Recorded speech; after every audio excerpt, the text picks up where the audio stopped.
Emil Cadlick here with FantasyNation.com. I'm here with a special pioneer today, Jim Lenz. He co-founded Fantasy Insights with James Serra and a few other very interesting things we'll get into. Jim Lenz, how you doing? Very good, Emil. How are you doing today?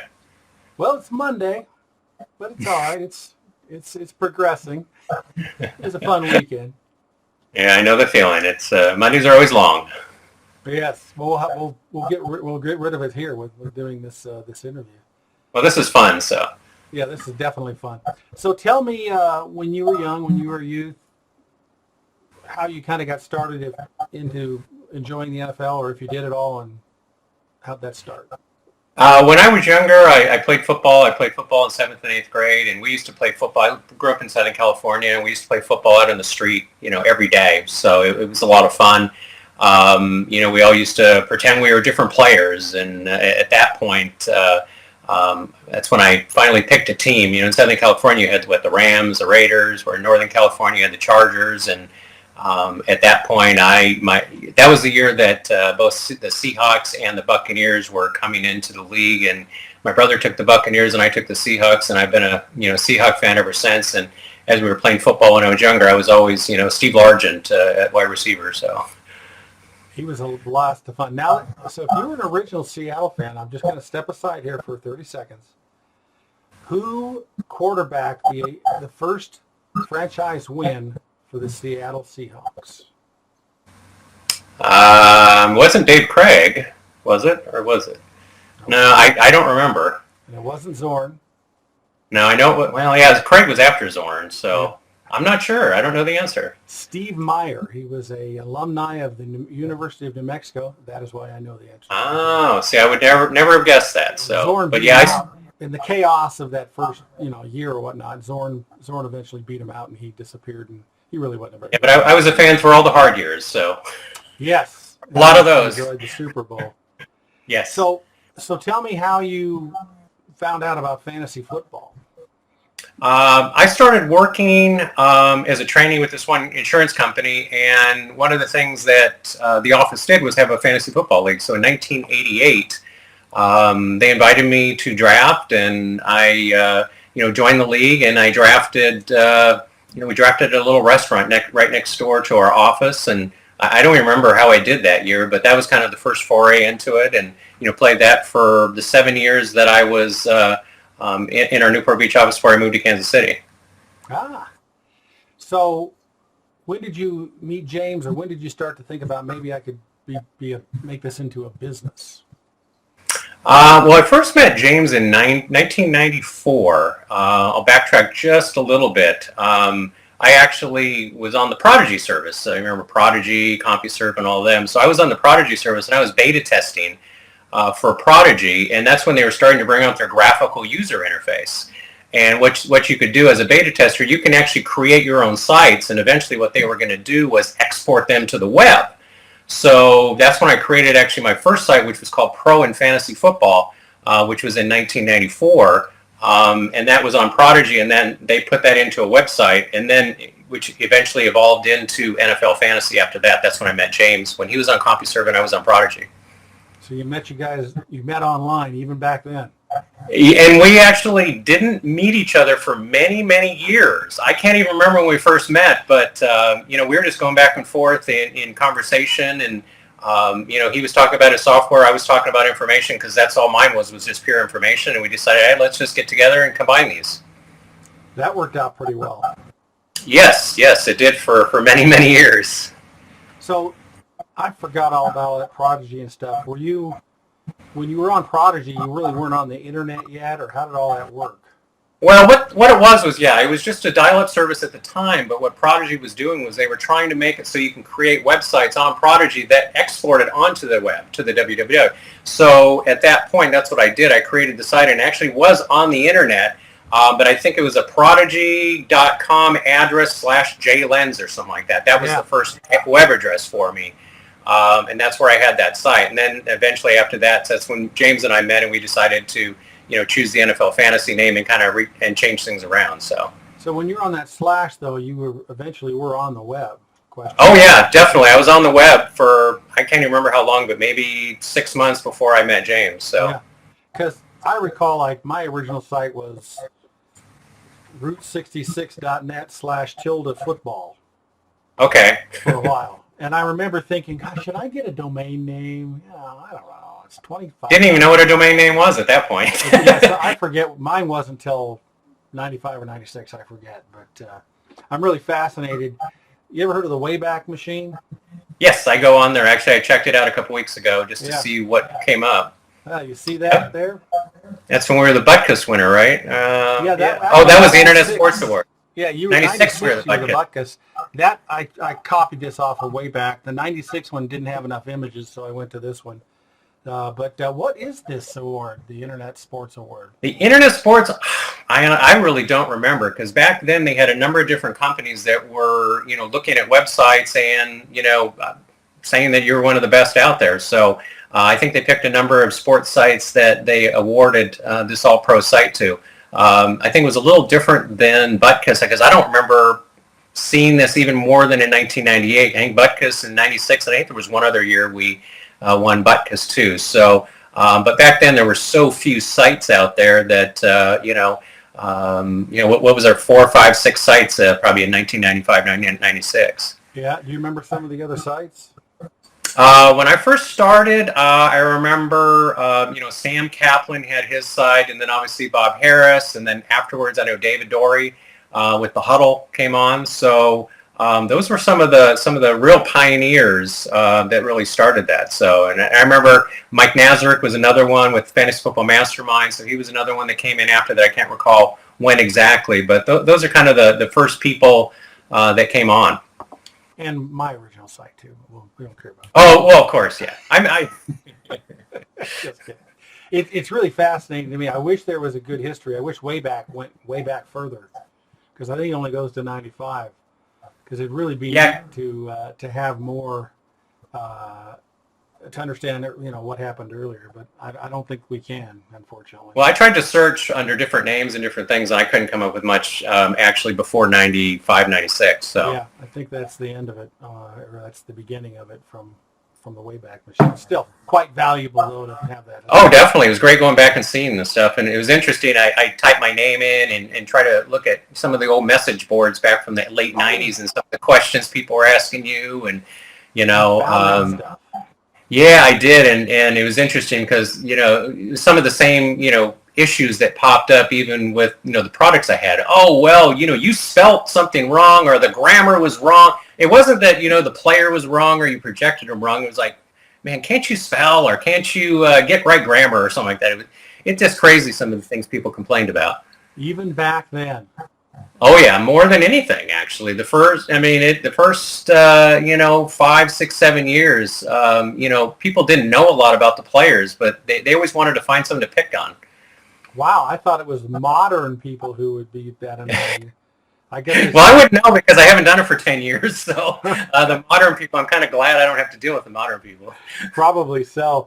So you and James were talking over the internet or over Prodigy, etc., and you decided to combine your forces sometime in 1994, was that? Yeah, I think it was in probably September, October 1994, because I think the season was just starting when we decided to do that. I think the first year we actually did it free, and that was the only year we ever did things free, at least for the information stuff. And I can't remember on James with his PEDS product or Commissioner product. But so we did that, and James and I actually did the information the first year together, but after that James actually focused on the software and I always did the information by myself. Interesting. So was it real successful the first year you went premium? The first year we went premium was a little tough. I think we had maybe 100 orders the first year. A total manual process. But it continued to get better after that, and I mean it was very successful after a few years. Now, back when you started at 94 and 95, was it pure internet then, or did you do any paper products or faxing, etc.? I didn't do any faxing. The two things I did do is pretty much everything was a download, but I did offer the preseason report as a printed copy. So what I would do actually is I would print out 350 pages of the preseason report, put it in a binder, and mail it out. And I would do that to people because people could buy the printed version or the downloaded version. There were a lot of people that wanted the printed version. So, maybe 50 to 100 people a year wanted that versus the download. And that was real pain because you put it in there, you box it up, put it in there, take it to the post office. And I mean, it's pretty expensive to mail something like that at that time. Yeah, But you said that was 250 pages? Yeah, because there was a lot of stats and everything at the end. So there's probably like 30, 40 pages of stats at the end. But yeah, it was pretty big. And, after a few years of that, I got tired of that and just said, hey, it's download only. It was too much work. So you created 350 pages of information. That's incredible. That's a lot. Yeah, I mean, there are obviously stats in there, but, the team the stories, the team capsules, all those different things, once you put it all together in the rankings. I mean, rankings take up a lot, too, because you do multiple variants of rankings, whether it's a basic or a performance league at that point. And so, yeah, it was pretty easy to fill that much. So did you ever do any marketing, like going on radio shows or anything like that? I did a number of radio shows. I did some local ones in Kansas City, PBS. I was on PBS radio at one point. We did some things with newspapers. It was actually one paper in South Dakota that we actually supplied their weekly information to. I know there were a couple others that we did too. We actually were trying to focus on some of the smaller ones, people, kind of out in the middle of nowhere, where people didn't know anything about fantasy, trying to get our name out there and market. But the radio shows were actually pretty good too. So getting on those, periodically. But after a period of time, I got a little tired of that.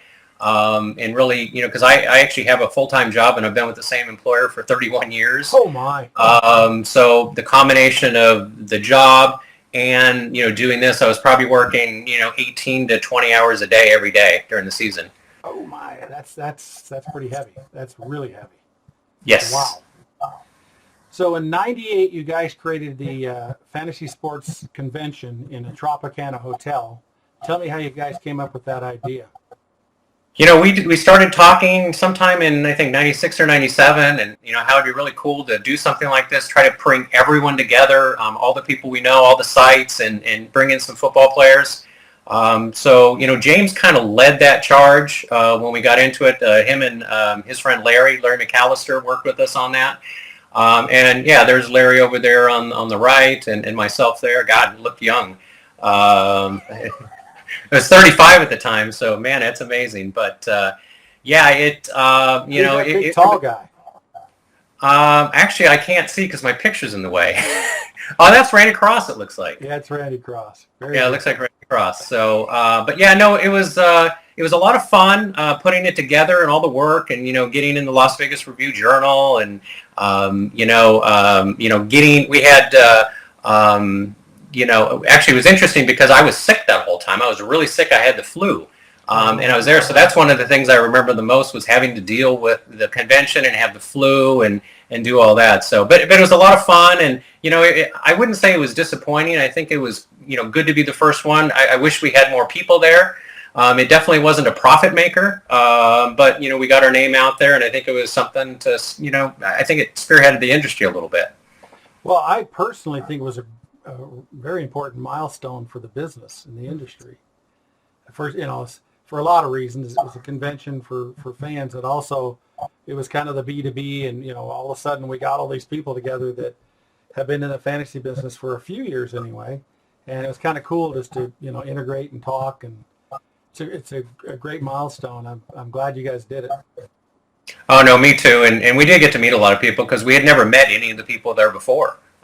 So it was really great to see them. And, I've actually, I met some of the folks before that. I met Bob Harris one time. I think it was in maybe 95 or 96. We actually met at a Wendy's between Phoenix and Tucson and spent a couple hours talking. I was out there on business and we did that. And another time I lived in Southern California. I met David Dorey out in Lake Forest, California, and we spent some time talking there too. So, we did get together a little bit and, it was really fun because, even though we were competitors, I still think we all talked, we got along, and I think we wanted to share information. Yeah, I think you're right. Do you remember The View, Joe Hart? The name sounds familiar. He was there. Anyway, he was funny. He cracked me up. So, do you just a side point before I forget? if you can find any more information about that, because I'd like to put up a story just on the convention, if you can have any lists of people who were there or some more pictures. I know you got a lot of pictures, but it'd be really cool to get those if you have. Yeah, I actually have the original flyer from the convention too. I have that. I think I sent a picture of that over to you, but Oh yes, I did. I'll look around and see because I had the newspaper story and all that, and I think I sent all the pictures, but I'll look around. Okay, cool. And James said that at that convention, a bunch of people got together in a room and started talking about creating a trade association of sorts, or as a players association. Do you remember that? Yeah, vaguely I do. I know James always spearheaded that piece of it for us. He was very interested in that. I know I was in the room, and I know I was listening in what was going on, but yeah, I think it was the first time you got all of these people together to talk about the industry and trying to figure out, what we can do for the industry to make it even better and bigger for all of us. That's pretty neat. James said I was in the room. I don't really remember. But it was a long time ago. And I don't drink, so it wasn't that. It's just it's something. It didn't stick in my brain for some reason. But yeah, congratulations on that. That was really fantastic. So, how did things progress after that you guys were working on? One of the things I remember too was I remember there was a experts league. You know how we have all these experts leagues and everything, and I know we with a lot of people that were there, and it was obviously I think a couple years before that. But I don't know if you remember the Fan X League. Oh yeah. I don't know if you remember that, but we were kind of one of the original people in that, and I think that was it has to be one of the first experts leagues ever out there. It went on for many, many years, and I thought it kind of brought a little more light to the industry, and there were a lot of characters in there too, if I remember correctly. Oh yeah. I was in the Fan X too for a long time. I don't remember when I started. Actually, at least 98, because in 98, I remember the Fan X. Now, you guys had a draft, or maybe it was just a mock draft that I was in at the convention. Do you remember that? Yes, we did. Yeah, I remember that. Was that a real league or a mock? I think it was a real league, wasn't it? I think it was just a mock. I don't think we did any real leagues. Yeah. Okay, I just remember not doing well, but I'm glad it was a mock, I guess. I don't feel very, very well about it. Well, we were in your magazine for many years too. I know we actually I think that was the first place we ever really did advertising. Was in your magazine. And then, we did the experts, picks and everything. And I still actually I have all the magazines from the very beginning back in the 80s, and I pull it out and show my daughters, and they just can't believe it. Oh, your name's in there, you're doing this. And I think a few times they put pictures in there, but it was always a lot of fun doing that, especially the years you did well. Yeah, no doubt. Yeah, actually, I think baseball may actually have had an experts league before. I know there was a few expert leagues. I don't have them in front of me, and I've interviewed a few people, and I don't remember the dates. Because baseball was a little bit ahead of football. Yes, it was. By a few years, anyway. But even though they both were created a long time ago. So do you? Well, we actually tried baseball for a couple years too. So in the late 90s, we actually did baseball for a couple years. We brought in a baseball guy to do that, and then actually in 2001 we did XFL. So we did XFL fantasy, and we put together a preseason report and rankings and all that, and did weekly stuff. So wow. That obviously didn't last very long. But who was your baseball guy you brought in? Do you remember? I don't even remember. I really don't. I mean, it was kind of a pain, and it was only 2 years we did it, and we just kind of gave up because it wasn't. There were a lot of good baseball guys out there who did that. That's all they did was baseball, and they're the ones I think had all the business. So, yeah, it's kind of tough to get into that market. So, as you guys started to progress, the NFL finally decided, maybe this is actually something exciting, this fantasy stuff, and then they kind of started to try and take it over. Do you remember those? Do you remember what happened then? Yeah, it was a very, very difficult time with the cease and desist from the NFL, first on the website, and then more specifically on James because of the software. They really didn't push the information piece much, so I didn't really get a lot of backlash on that. It was mostly the software that James had with PEDS and Fantasy Commissioner, and then, even the online piece of it. The only time I did really get involved in that online piece is, actually before James's Fantasy Commissioner software, we actually had My Fantasy League on the Fantasy Insight site. So I knew Kevin Austin. I met Kevin Austin out in Philadelphia in, I think it was 95 or 96. I can't remember the exact year. And we actually had My Fantasy League on our site. And then the next year, James actually had his online commissioner product available. And then, Kevin kind of went out on his own and did his thing. And, we did our stuff with the online commissioner. So tell me about that. Was this before Kevin kind of merged with Mike Hall? Oh yeah, well before. This is when Kevin was on his own and Kevin just started. So this is kind of at the very beginning of the online commissioner. I think Kevin started in 95. I think that's when it is. Do you know so I can't remember what the domain was back then? Oh, I think it was My Fantasy League at that point. Oh, was I it? think. Okay, Yeah, I I'll think go back and search on that. Yeah, I don't know for sure, but we actually housed it on our site. So we actually got servers, and I remember the servers were ridiculously priced. So we had servers on our site, and we did that for 1 year. And then Kevin, we did pretty well. And then Kevin went on his own and actually did very well, and unfortunately passed away a few years after that. But That's very sad. he was a great guy. He was a very nice man, and it's really, really, really sad for his family that he passed away. Every year I go on his Facebook account and wish him a happy birthday. Yeah, that's fantastic. It's still up, but he really, you know how they always say, "Oh, that guy's a great guy" when they pass away, but he really was a great guy. Well, and he was truly one of the pioneers of online too, online league management. Yeah, oh yeah, definitely. And he was a really smart guy, and unfortunately you can't interview him now, but he would definitely be one I would say you should have. So, but anyway. So what software did he use back then? I have no idea. I'm not a computer guy. I'm not a programmer. I have no idea, and I couldn't even tell you what James used. He used Perl. Pearl, okay. Yeah, I probably should remember that. So, but yeah, it's most of the website. The only thing I really did from the website is I did the website design. I did the HTML and doing the coding on that. James did all of the software. I didn't have an idea on that because he was a computer science major, so he did all that and understood it. And that's really what he does in his business now. But the HTML and the website, developing the websites and doing the graphics and different things like that, that was a lot of fun. So, when My Fantasy League was on your site, was it underneath fantasyinsights.com or was it still? Yes. Okay, so he didn't really have his domain at that point. Yeah, he must have had My Fantasy League after that. So it was kind of under our site, and we ran, like I said, just for the year. So it may have been 95. I don't know, because like I said, I think that started in 95. I'll have to way back it and see. I haven't checked that. Yeah.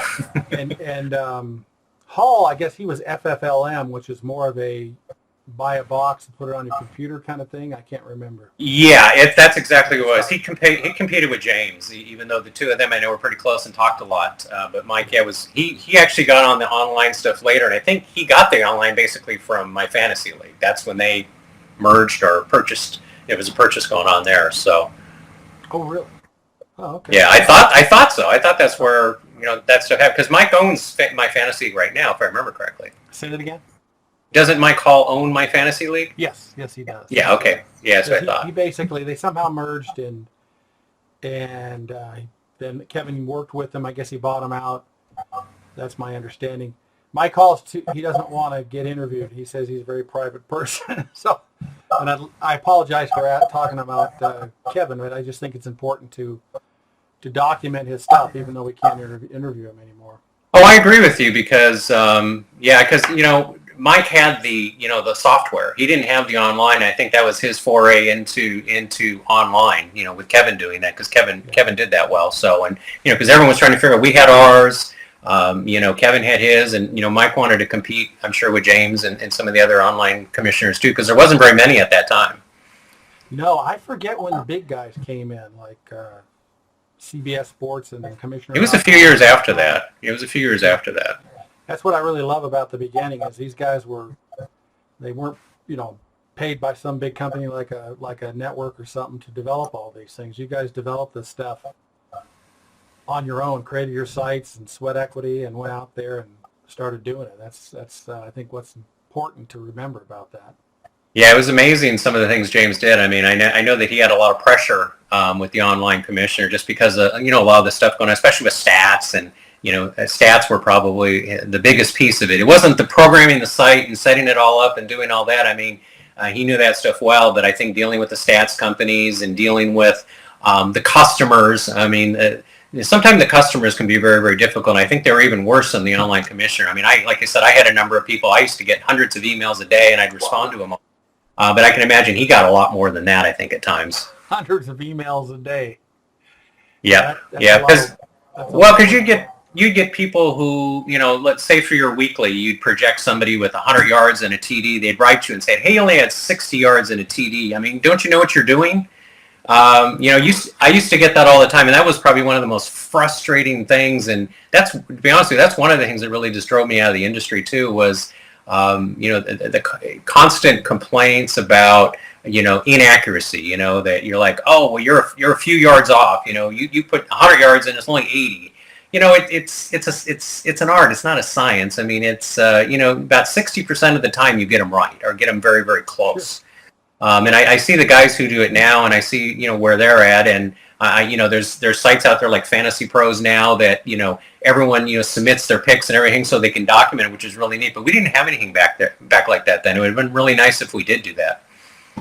Yeah, other than the magazine polls, but that was just right pre-season.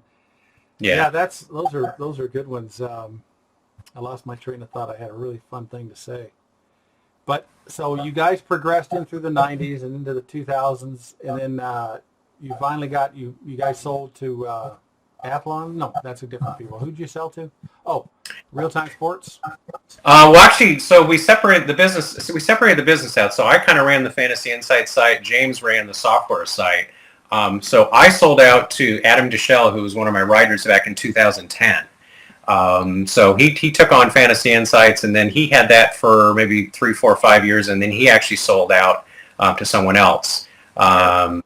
Yeah, so I don't know if he realized at the time how much work it really was, because like I said, remember I was working 18, 20 hours a day. It was just a little too much. I mean, you even backtrack a little bit to 2001.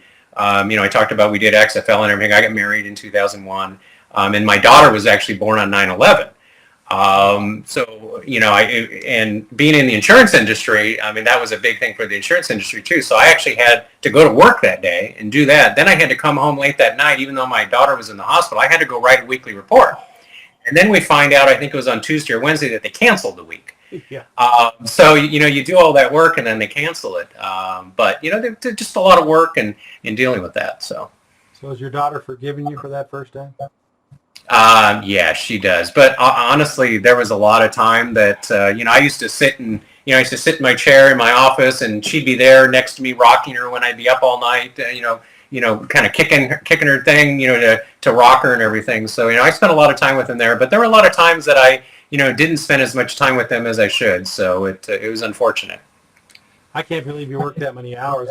I feel embarrassed because I think back when I was working in the hard, I don't know, maybe I worked 12 hours and felt sorry for myself. I guess I can't feel sorry for myself anymore. Well, it was one of those things that I enjoyed it so much, and James enjoyed it so much, and when it got out of that hobby and having fun, that's kind of when I decided it was time. Because there were many years in the 90s and even in the early 2000s where it was just so much fun. I didn't care if I spent those hours. But then it got to be a business, and it just got big. I mean, there were so many companies out there, all these free sites. The competition was just really amazing, and made it difficult. And our sales started going down a little bit just because of all the free information, and we never wanted to go free and deal advertising. I know in the late 90s, advertising was probably 50% of our business, because if you think about it, we used, I think it was Google at the time, and used to get $35 per thousand people come into your site. Yeah, it was 35 per thousand. Then sometime in the late 90s, I can't remember what year it was, maybe 99 or whatever, it just kind of crashed. And then you were getting $1. So your sales went from 35 per thousand to $1 per thousand.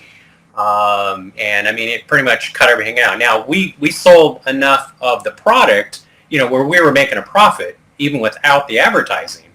But it was always nice having that advertising in there because that was just that was gravy at the time. Oh, I know about. Did you ever deal with the offshore gaming advertising? Yes, we actually did it a couple years. We took a couple of the advertisers and did that. They were always, I never trusted them, because sometime one time we didn't get, if I remember correctly, we didn't get paid by them. They were supposed to pay us, and then we put it up and put the banner ads up and everything. And but yeah, we kind of gave up on that after a while, and I can't remember.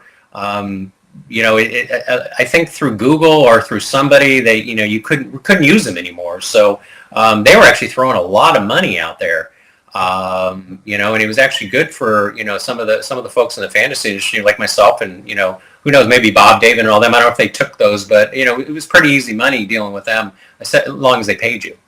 Yeah, we used them quite a lot. They were definitely useful. I recall vaguely that I would have to wait. I would tell them I'm not going to print your ad until I get the check, and they waited till I kept having to say, look, guys, I don't get it in 3 days, and then finally a FedEx would show up, and if I hadn't done that, I don't know, it would have been hard to get the money. It's a sad thing to say, but that's kind of how my perception of what happened was. It was kind of brutal, but it was. Oh, it's very accurate. But actually, it was the same thing. Yeah. Yeah, the sheriff showed up at my door with something, summons to come to court in St. Louis, and basically said, we just want everything, give us everything you know about these people, addresses, phone numbers, names. And they, that's when they decided they were going to hit these third world people, and that, of course, that was the end of that money. And yes. Now, of course, now gambling's legal again. I don't know. I'm so tired of it. But so did you yeah, it's guys, amazing how things change. Brady Tinker's TV show. Did you guys work with him on that at all? I don't recall working with him at all. I mean, I remember meeting him and talking to him and so forth, but I don't remember doing anything with that. Okay, yeah, I saw a note on it, but I wasn't sure if it was accurate or not. Yeah, I don't recall that. I don't remember. I mean, there's so many things that happened back then. It was like, James and I were talking, and we talk periodically, and we try to figure out what are some of the things that happened, and I don't know if you even know this, and I don't know if James even brought it up, but we almost got purchased by Fanball at one time. Paul Charchian and Rob Pythian. We actually went out. James and I went out to Minneapolis to meet with them one time. I wish I knew when it was, but we went out, met with them, and we talked about signing an agreement. And I still remember, and we went actually to a Minnesota Vikings preseason game, and they took us into a suite, and Chris Mortensen was there from ESPN. And we actually, James and I were there, and we were just peppering him with questions, because he was there, and it was cool to meet him, and just try to get as much information as we could out of him. So it was a lot of fun. I still remember that. James didn't remember that. But yeah, that was just a lot of fun. We didn't end up selling to them. It wasn't really good terms for us. We decided that we wanted to stay on our own, and it was actually the best thing we could do. So this was maybe 2005 or so, or? Yeah, it was probably in the early 2000s sometime. Yeah, I don't recall when it was, but I just remember going out there and meeting with them and thinking very, very seriously about that. So, because eventually we ended up selling. I sold in 2010, so it was probably about 5 years before that. Yeah. So this Adam guy who you sold to, do you remember who he eventually sold to? No, I don't. I could probably find the information. But if you go to the Fantasy Insight site right now, I think it actually points towards that site. Oh, okay. But Adam was actually, he wrote for many, many years with us. He was one of our writers for defensive. So he did like the defensive teams and all of that. And, he was a good guy and worked hard. And, he thought it'd be really fun to run a fantasy site. And I don't think it was that much fun for him when he figured out how much work it was. But one of the good things that we did was, as we started at the very beginning of time back in the mid to late 90s, I would actually call the PR departments of teams. So, and I got tired of doing that. So what we decided was for many years we actually we hired, well, shouldn't we say we hired, because it was not really a paid gig, but we got writers in every NFL city. So what we did is we took all the NFL teams, got one writer in each city, and we would make them responsible, for researching the team, making the calls to PRs, doing all that. And even many of them did, some local radio shows and stuff. So instead of, me having to do all that work, we had, 32 writers, doing that and providing all that information to us. Wow, that's fantastic. I mean, that would have been a great thing to have. Well, and some of these guys actually got press passes for games, so that was one of the reasons they did that. So, I'd say 95% of the teams, there was maybe only 2 teams that did it, but way back then, they're like internet site, fantasy sites, what is that? I mean, we're not going to give you a press pass because we're always asking for press passes. But, we got a couple, but for the most part, we weren't able to do that. Yeah, they were difficult. I remember calling with the Chicago Bears for a preseason game, and they said, we're already booked on press passes, preseason game. I forget when it was. I think there was it may have been when the FSTA was out in Chicago. Okay. I go to get a press pass, and they just laughed at me on the phone. I'm probably lucky they even answered. It was an interesting. Well, worth a shot. Yeah, I gave it a shot, but it wasn't even close.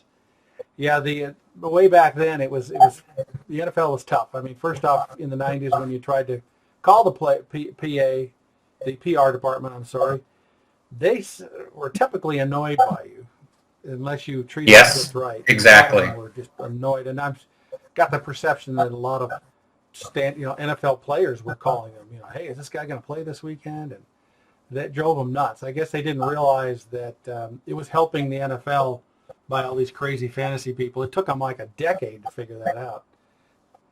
Well, yeah, no, exactly. Exactly right. You're talking about fantasy. We were talking about baseball too. So one of the things that we did is we actually, when we had, I think it was when we had Kevin Austin with the My Fantasy League. I think it was with his side, or maybe with the commissioner. We actually tried. We got hold of baseball teams and football teams and said, hey, we would be happy to host your league. Now, none of the football teams ever took us up on it, but one of our customers was Curt Schilling of the Phillies. Wow. And we actually had the Philadelphia Phillies team. We had their team on our site for a couple years, and we hosted their league. So that was a lot of fun in doing that. So that was kind of one of the interesting things. And I still remember going back and forth, emailing with Curt, and talking about their league and all that. And so what's the buy-in? I mean, it was a pretty big number at the time, and I can't remember what it was, but it was a lot of fun, getting to see how their league was and how they did things. But we did that. I think it was one other team we did it for too. I can't remember who it was, but none of the NFL teams took us up on it. No, but it was because it was gambling at the time, and you couldn't get any of the NFL players to play fantasy either. So we tried, but it just wasn't successful. Well, back in the 90s, they were scared to death. The NFL was scared to death of fantasy. And it continued to evolve. I forget exactly, the time it started to evolve to where they weren't as upset. And then, of course, they tried to take it over, and then they lost.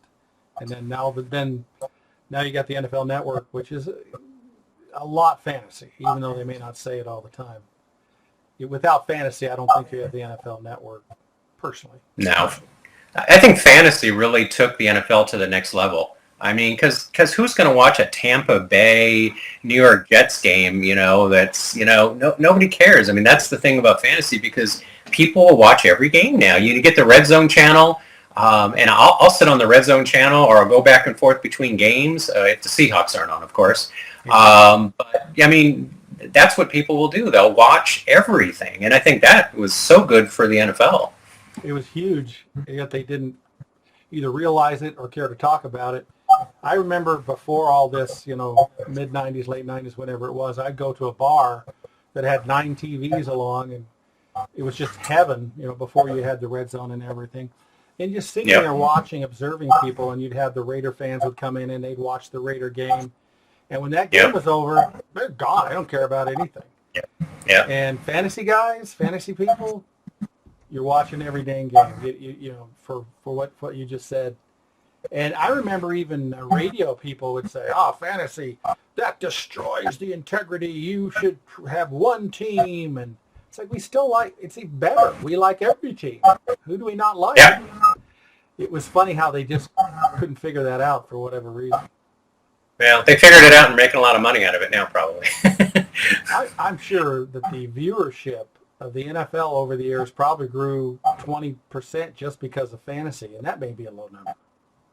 Oh yeah, no, definitely at all. I mean, the NFL was not a great league. I mean, they were very difficult on us. I'm sure James told you many of the stories about the cease and desists, and then even some of the people that allegedly patented fantasy football and all that stuff. So I mean, everyone was out trying to make a buck. Patrick Hughes. Patrick Hughes, and obviously the NFL was trying to protect their patent, which is fine, and the name NFL. And I, as I look back on it, NFL fantasy, I should have known better. Not to use that name, but hey, what the heck? We figured let's try it and go from there. But it didn't hurt. So was right. NFL Fantasy before Fantasy Insights as far as the domain? Yes. Cool. Yes. Do you remember when that started? I thought it was in '95, but I could be wrong. Well, supposedly you had the site in '94, but or maybe it was '94. Yeah. Well, we had the site in '94 because remember we had the Pro and Fantasy Football, so we started on Prodigy in '94.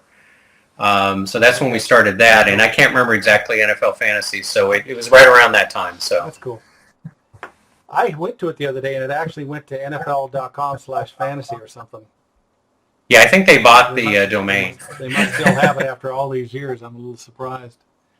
So this is fantastic. Anything I missed or that you'd like to bring up? I can't think of anything. I think we hit on just about everything. So it was great kind of bringing up the past. Yeah. It's been a blast, and you guys and yourself are true fantasy sports pioneers. Great to have you on, and I think the customers are really going to enjoy learning about what happened a long time ago. Yeah, well, great. Thank you for inviting me. I really appreciate it. Thank you so much. We will talk soon. Appreciate it. Okay, thanks.